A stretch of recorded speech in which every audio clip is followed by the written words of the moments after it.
मैंने ये नहीं देखा कि वो बीएसपी का एमपी है। मैंने कानून व्यवस्था देखी, अपनी जिम्मेवारी का मैंने एहसास किया और मैंने उस मेंबर पार्लियामेंट को अपने मुख्यमंत्री के बंगले में बुलाकर तो उसको मैंने जेल के हवाले कर दिया था। जब यूपी में 4 बार मेरे नेतृत्व में सरकार रही तो हमारी पार्टी की सरकार ने और खास तौर से मैंने अपनी पार्टी के लोगों या दूसरी पार्टी के लोगों जो गलत किस्म के लोग हैं उनको बिल्कुल भी बर्दाश्त नहीं किया था। हमारी पार्टी की सरकार ने उनके खिलाफ सख्त से सख्त कार्रवाई की। आप लोगों को मालूम है उस समय हमारी पार्टी का एक यादव समाज से एमपी था। मेरी सरकार बनते ही उसने कानून अपने हाथ में ले लिया। मैंने ये नहीं देखा कि वो बीएसपी का एमपी है। मैंने कानून व्यवस्था देखी, अपनी जिम्मेवारी का मैंने एहसास किया और मैंने उस मेंबर पार्लियामेंट को अपने मुख्यमंत्री के बंगले में बुलाकर तो उसको मैंने जेल के हवाले कर दिया था। इसलिए मैं आप लोगों को बताना चाहती हूँ, यदि इस पार्टी मूवमेंट को आगे बढ़ाना है तो आप लोगों को अपने पढ़ाई के चक्कर में नहीं पड़ना है और हमारे संतों गुरुओं महापुरुषों ने जो संघर्ष किया है उसकी संघर्ष की बलि नहीं चढ़ानी है, बल्कि उनके संघर्ष को ध्यान में रखकर उनके बताए हुए रास्तों पर चलकर आप लोगों को उनके मूवमेंट को आगे बढ़ाना है। जन के सम्मान में कुमारी मायावती जी जिंदाबाद,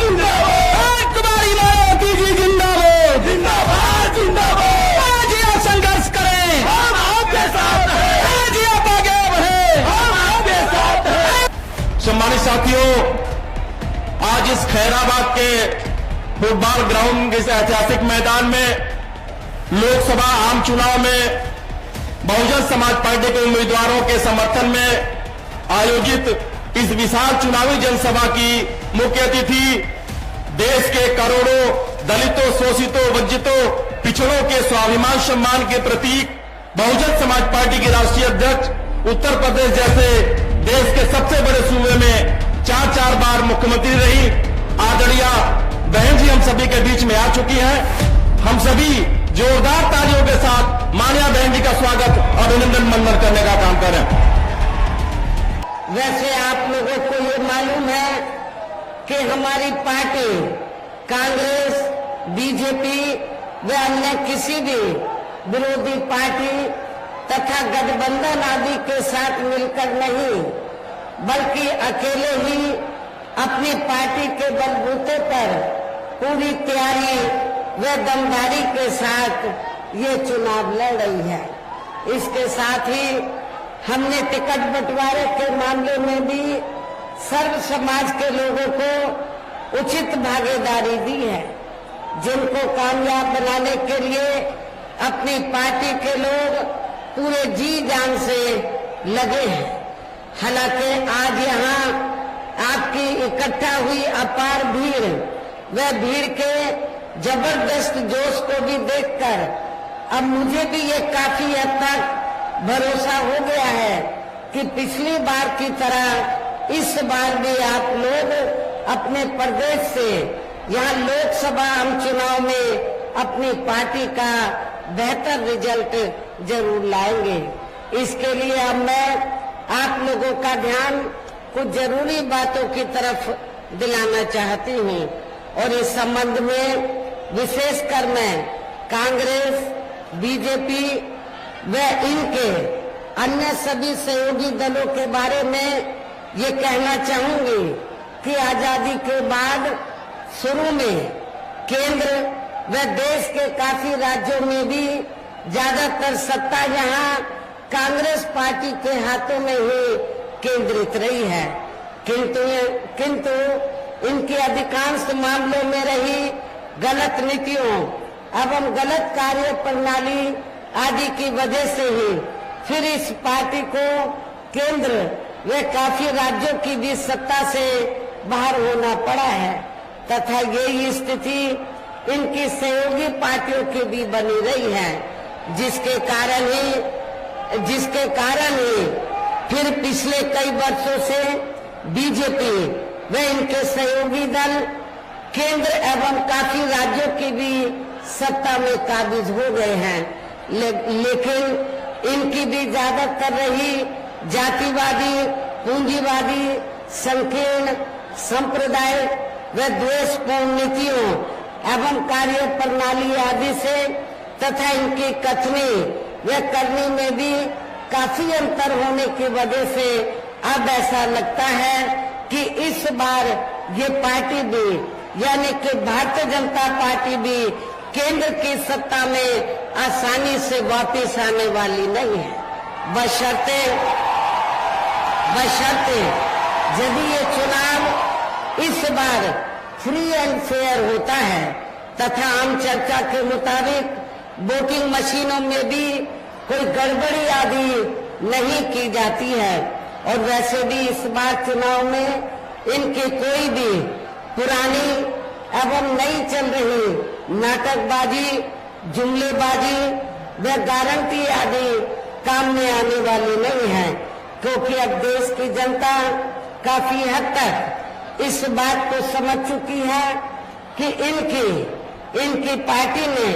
अब तक देश के विशेषकर गरीबों, कमजोर तबकों, मध्यम वर्गीय एवं अन्य मेहनतकश लोगों को जो इन्हें अच्छे दिन दिखाने के असंख्य प्रलोभन भरे वायदे किए हैं तथा अनेकों हवाई व कागजी गारंटी आदि भी दी है, तो उनका जमीनी हकीकत में अभी तक इन्होंने लगभग 1/4 हिस्सा भी कार्य पूरा नहीं किया है, बल्कि इसके स्थान पर इनका ज्यादातर समय व ताकत भी यहाँ इनके अपने चाहते रहे बड़े बड़े पूंजीपतियों एवं धन्ना सेठों को ही ज्यादा से ज्यादा मालामाल व धनवान आदि बनाने में तथा इन्हें हर स्तर पर छूट देने व बचाने में ही लगी रही है, जिनके अधिकांश आर्थिक सहयोग से ही ये पार्टी व अन्य पार्टियां भी अपना संगठन चलाती हैं तथा चुनाव आदि भी लड़ाती हैं, जिनका काफी कुछ खुलासा बॉन्ड की आई रिपोर्ट से भी हो जाता है। और इस संबंध में वैसे आप लोगों को ये मालूम है कि अभी कुछ दिन पहले माननीय सुप्रीम कोर्ट ने रिपोर्ट दी है और रिपोर्ट से ये खुलासा हुआ है कि इस देश में कांग्रेस, बीजेपी व अन्य जो जातिवादी पार्टियां हैं, पूंजीवादी पार्टियां हैं, तो पूरे देश में बीएसपी को छोड़कर जितनी भी पार्टियां हैं उन्होंने इस देश के बड़े बड़े पूंजीपतियों व धन्ना सेठों से तो पार्टी के संगठन को चलाने के लिए, चुनाव आदि लड़ाने के लिए अरबों खरबों रुपया इस देश के बड़े बड़े पूंजीपतियों व धन्ना सेठों से लिया है। किसके जरिए? बॉन्ड के जरिए। लेकिन बहुजन समाज पार्टी ही एक अकेली एक ऐसी पार्टी है जिसने बॉन्ड के जरिए एक भी रुपया इस देश के किसी भी बड़े पूंजीपति या धन्ना सेठ से नहीं लिया। इससे साफ जाहिर होता है कि हमारी पार्टी दूसरी पार्टियों की तरह बड़े बड़े पूंजीपतियों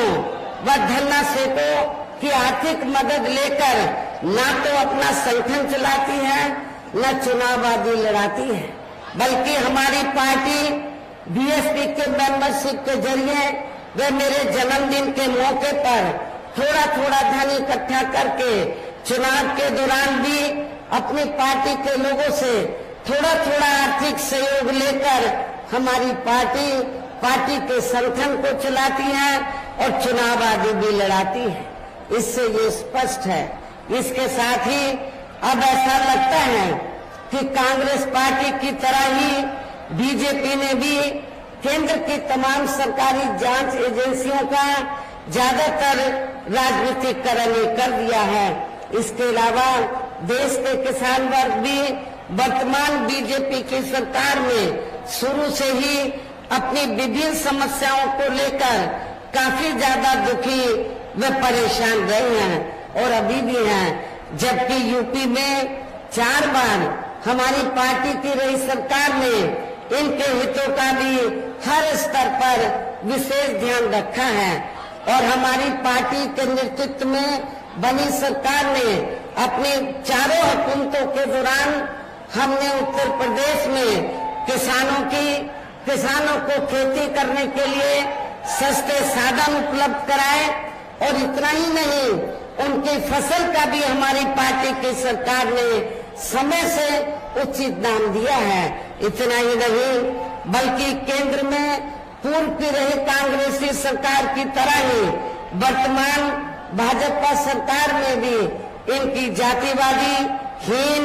सांप्रदायिक एवं पूंजीवादी सोच व नीतियों के चलते ही पूरे देश में सर्व समाज में से खासकर गरीबों, दलितों, आदिवासियों, पिछड़े वर्गों, मुस्लिम एवं अन्य धार्मिक अल्पसंख्यक समाज के लोगों का भी पूर्ण रूप से विकास व उत्थान आदि नहीं हो सका है। और इस संदर्भ में वैसे आप लोगों को ये मालूम है कि पूरे देश में यहाँ दलितों, आदिवासियों एवं अन्य पिछड़े वर्गों का सरकारी नौकरियों में वर्षों से अधूरा पड़ा आरक्षण का कोटा भी अभी तक पूरा नहीं भरा गया है। विशेषकर SC व ST वर्गों के सरकारी कर्मचारियों का पदोन्नति में आरक्षण भी अब काफी हद तक प्रभावहीन ही बना दिया गया है। और यहाँ मैं खास तौर से आजमगढ़ मंडल के दलित वर्ग के लोगों को ये बताना चाहती हूँ कि जब समाजवादी पार्टी सत्ता में थी, श्री अखिलेश यादव यूपी के मुख्यमंत्री थे, तो श्री अखिलेश यादव ने तो यूपी के SC व ST वर्गों के सरकारी कर्मचारियों का पदोन्नति में आरक्षण बिल्कुल समाप्त कर दिया था, खत्म कर दिया था। तो मैं आजमगढ़ के दलित वर्ग के लोगों से, कर्मचारियों से ये पूछना चाहती हूँ, क्या आप लोग ऐसी पार्टी को वोट देंगे? मैं समझती हूँ बिल्कुल भी नहीं देंगे। ऐसी पार्टी को आप कतई भी माफ नहीं करेंगे। साथ ही केंद्र व राज्यों में भी विरोधी पार्टियों की रही सरकारों में इन सभी वर्गों को प्राइवेट सेक्टर में आरक्षण दिए जाने की व्यवस्था किए बिना ही इनकी सरकारों के ज्यादातर सरकारी कार्य अब प्राइवेट सेक्टर के जरिए ही इनके बड़े बड़े पूंजीपतियों व धन्ना सेठों आदि को ही दिए जाने के कारण अब इनको पूरे देश में आरक्षण का बहुत कम ही लाभ मिल पा रहा है। इसी प्रकार इनका अन्य और मामलों में भी शोषण व उत्पीड़न आदि होना अभी तक भी बंद नहीं हुआ है। इनके साथ साथ मुस्लिम व अन्य धार्मिक अल्पसंख्यक समाज के लोगों की भी हालत हर स्तर पर यहाँ काफी ज्यादा खराब व दयनीय बनी हुई है, जिसका काफी कुछ खुलासा सच्चर कमेटी की रिपोर्ट में भी किया गया है। इतना ही नहीं, बल्कि पिछले कुछ वर्षों से केंद्र व अधिकांश राज्यों में भी बीजेपी व RSS की सरकारों के चलते हुए अब इनका विकास एवं उत्थान आदि होना भी काफी हद तक बंदशाही हो गया है। आए दिन इन पर खासकर हिंदुत्व की आड़ में हो रही जुल्म जाति भी यह काफी ज्यादा चरम सीमा पर पहुंच चुकी है। इनके साथ साथ अपर कास्ट समाज में से विशेषकर गरीब लोगों की भी हालत हमें कोई खास अच्छी नजर नहीं आती है। इनकी गलत कृषि नीतियों के कारण किसान वर्ग भी आए दिन आंदोलित ही रहता है। साथ ही इनकी गलत आर्थिक नीतियों की वजह से देश की अर्थव्यवस्था पर भी इसका काफी बुरा प्रभाव पड़ रहा है, जिससे यह विशेषकर छोटे एवं मध्यम वर्ग के व्यापारी वर्ग भी काफी ज्यादा दुखी व परेशान है। और अब केंद्र में पूर्व की रही सरकारों की तरह ही वर्तमान भाजपा सरकार में भी यहाँ पूरे देश में गरीबी, बेरोजगारी एवं महंगाई आदि भी लगातार काफी ज्यादा बढ़ रही है। देश में हर स्तर पर फैला भ्रष्टाचार भी अभी तक खत्म नहीं हुआ है। ऐसे में अब आप लोगों को देश में हो रहे लोकसभा चुनाव में कांग्रेस, बीजेपी व इनकी सहयोगी पार्टियों को भी केंद्र की सत्ता में आने से जरूर रोकना है, जिनके गलत नीतियों व गलत कार्य प्रणाली आदि को आप लोग काफी हद तक आजमा भी चुके हैं। ऐसी स्थिति में अब ये विरोधी पार्टियां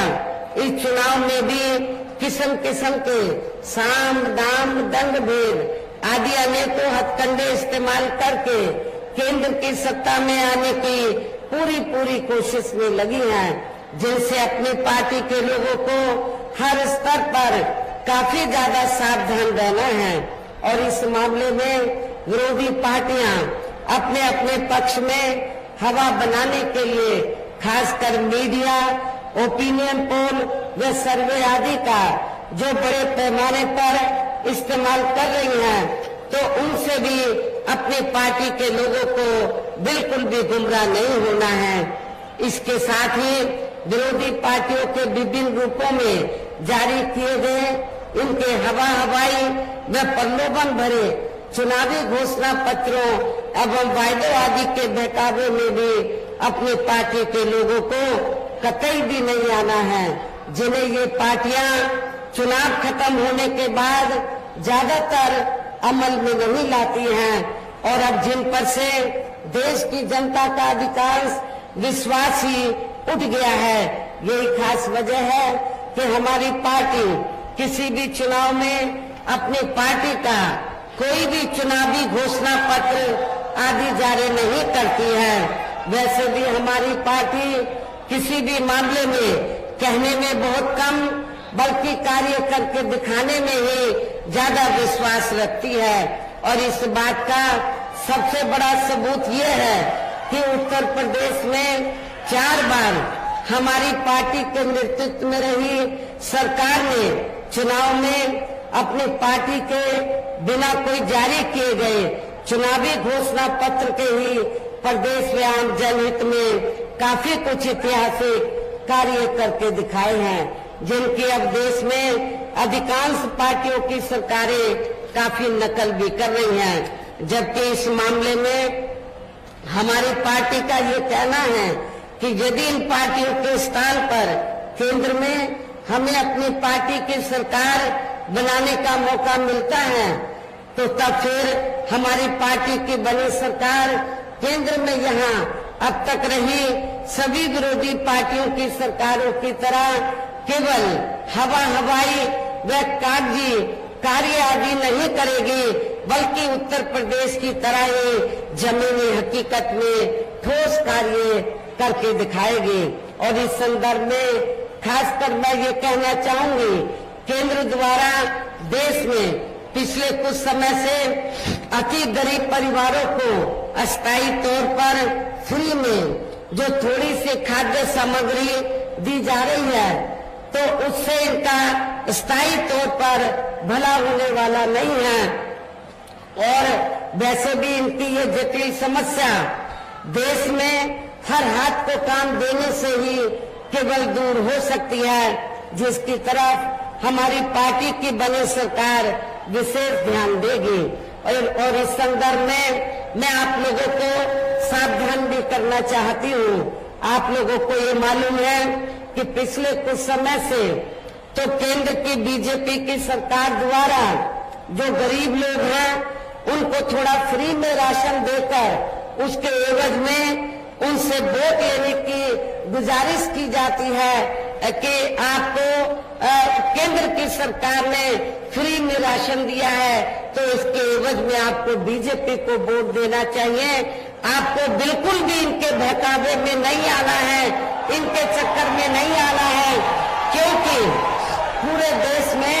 जो गरीब लोगों को फ्री में जो थोड़ा सा राशन दिया जा रहा है, तो ये बीजेपी की जेब से नहीं, आरएसएस के लोगों की जेब से नहीं दिया जा रहा है, बल्कि इस देश की जनता जो टैक्स के जरिए सरकार के पास पैसा देती है, उस टैक्स के पैसे से ये राशन मुफ्त में आपको दिया जा रहा है, ये किसी की जेब से नहीं। साथ ही देश में पिछले काफी वर्षों से आए दिन बढ़ रही गरीबी, बेरोजगारी व महंगाई आदि से भी जनता बहुत ज्यादा दुखी व परेशान है, जिसे भी आर्थिक नीतियों में तब्दीली करके जरूर दूर किया जाएगा। धर्म की भी आड़ में पिछले कुछ वर्षों से खासकर मुस्लिम समाज के लोगों का द्वेष की भावना से जो इनका काफी ज्यादा शोषण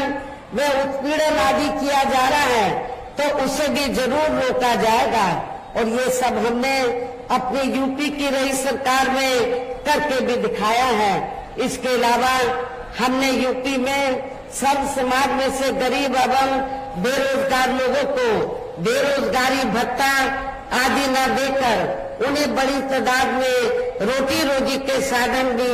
उपलब्ध कराए हैं, जो अब ये कार्य भी अधिकांश ठंडे ही पड़े हैं, जिनको फिर केंद्र में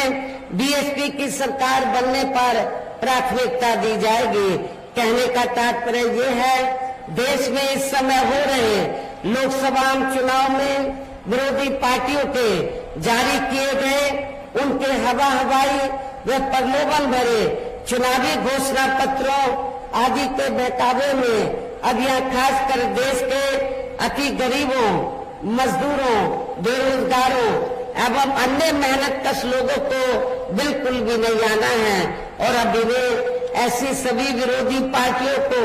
हर हालत में केंद्र की सत्ता में आने से जरूर रोकना है, जिनकी कचनी व करनी में काफी अंतर रहा है तथा जिन्हें ये लोग बरसों से आजमा भी चुके हैं। ऐसे में अब मेरा यही कहना है कि आप लोगों को अपने खुद के व अपने प्रदेश एवं देश के भी हित में अपने वोटों को या कांग्रेस, बीजेपी व अन्य विरोधी पार्टियों को न देकर केवल अपनी एकमात्र हितैषी पार्टी बहुजन समाज पार्टी को ही देना है, जो ये पार्टी उत्तर प्रदेश की तरह ही केंद्र में भी अपनी पार्टी की सरकार बनने पर फिर पूरे देश में या अपनी पार्टी की सर्वजन हिताय व सर्वजन सुखाय की नीतियों पर आधारित सरकार चलाएगी। इसके साथ साथ केंद्र से जुड़ी आपके क्षेत्र के जो भी यहाँ स्थानीय समस्याएं होंगी तो उन्हें भी फिर दूर करने का हर संभव पूरा प्रयास किया जाएगा। और इस मामले में आज मैं आप लोगों को ये विश्वास दिलाना चाहती हूँ कि आप लोगों के पूर्वांचल की लंबे अरसे से ये दिल्ली पर पूर्वांचल के लोगों की लंबे अरसे से ये मांग रही है कि पूर्वांचल क्षेत्र पिछड़ा हुआ है और इसको अलग से स्टेट बनाया जाए। जब केंद्र में हमारी पार्टी सत्ता में आएगी तो आपके पूर्वांचल क्षेत्र को अलग से स्टेट बनाया जाएगा, इसको अलग से राज्य का दर्जा दिया जाएगा। साथ ही यहाँ गरीबों, मजदूरों, बेरोजगारों, कर्मचारियों, किसानों, छोटे व्यापारियों एवं अन्य मेहनतकश लोगों के हितों के का भी विशेष ध्यान रखा जाएगा। सर्व समाज में से खासकर दलितों, आदिवासियों, पिछड़े वर्गों, मुस्लिम व अन्य धार्मिक अल्पसंख्यक समाज के लोगों के विकास व उत्थान के साथ साथ हर स्तर पर इनकी सुरक्षा आदि के लिए भी सख्त कदम उठाए जाएंगे। और तभी फिर यहाँ वास्तव में अपने देश के महान संतों, गुरुओं व महापुरुषों में भी विशेषकर महात्मा ज्योतिराव फूले, श्री छत्रपति शाहू जी महाराज, श्री नारायण गुरु, बाबा साहब डॉक्टर भीमराव अम्बेडकर एवं मान्यवर श्री कांशीराम जी आदि का अधूरा रहा सपना जरूर साकार हो सकता है, जिनको यूपी में हमारी पार्टी की रही सरकार द्वारा हर स्तर पर पूरा आदर सम्मान दिया गया है। और इतना ही नहीं, जब यूपी में 4 बार मेरे नेतृत्व में सरकार रही तो हमारी पार्टी की सरकार ने और खास तौर से मैंने अपनी पार्टी के लोगों या दूसरी पार्टी के लोगों जो गलत किस्म के लोग हैं उनको बिल्कुल भी बर्दाश्त नहीं किया था। हमारी पार्टी की सरकार ने उनके खिलाफ सख्त से सख्त कार्रवाई की। आप लोगों को मालूम है उस समय हमारी पार्टी का एक यादव समाज से एमपी था। मेरी सरकार बनते ही उसने कानून अपने हाथ में ले लिया। मैंने ये नहीं देखा कि वो बीएसपी का एमपी है, मैंने कानून व्यवस्था देखी, अपनी जिम्मेवारी का मैंने एहसास किया और मैंने उस मेंबर पार्लियामेंट को अपने मुख्यमंत्री के बंगले में बुलाकर तो उसको मैंने जेल के हवाले कर दिया था।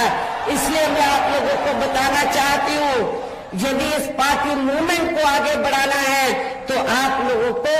अपने पढ़ाई के चक्कर में नहीं पड़ना है। और हमारे संतों गुरुओं महापुरुषों ने जो संघर्ष किया है उसकी संघर्ष की बलि नहीं चढ़ानी है, बल्कि उनके संघर्ष को ध्यान में रखकर उनके बताए हुए रास्तों पर चलकर आप लोगों को उनके मूवमेंट को आगे बढ़ाना है। इन्हीं खास बातों के साथ ही अब मेरा देश व आपके स्टेट के भी हित में यही कहना है कि हमारी पार्टी ने यहाँ जिनको भी लोकसभा के लिए चुनाव के मैदान में उतारा है, हमने आप लोगों को मालूम है मुस्लिम को भी हमने मौका दिया और पिछड़े वर्ग से भी हमने हमने विभिन्न जाति के लोगों को मौका दिया है। क्योंकि हमने ये जो मऊ घोसी लोकसभा की सीट है तो हमने यहाँ से बालकृष्ण चौहान जो पहले बीएसपी से चुनाव जीत चुके हैं तो इनको चुनाव के मैदान में उतारा है। राजभर वोट भी काफी है, भीम राजभर को खड़ा किया और बलिया से हमने यादव समाज से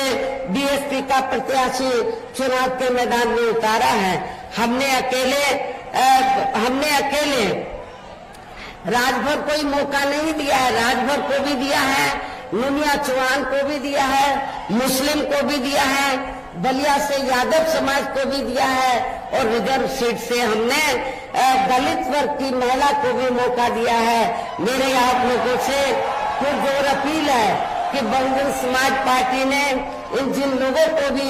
चुनाव के मैदान में उतारा है, जो ये लोग आपके सामने यहाँ खड़े हैं, मंच पर मौजूद हैं, तो उन्हें आपको जरूर कामयाब बनाना है, जिसके लिए यहाँ पार्टी के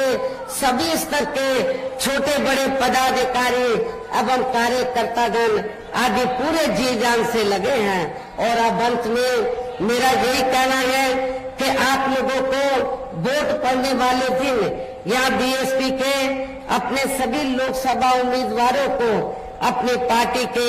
हाथी चुनाव चिन्ह के सामने वाले बटन को दबाकर इनको भारी वोटों के अंतर से जरूर कामयाब बनाना है, जरूर विजयी बनाना है। इस खास अपील के साथ ही अब मैं अपनी बात यही समाप्त करती हूँ। जय भीम, जय भारत।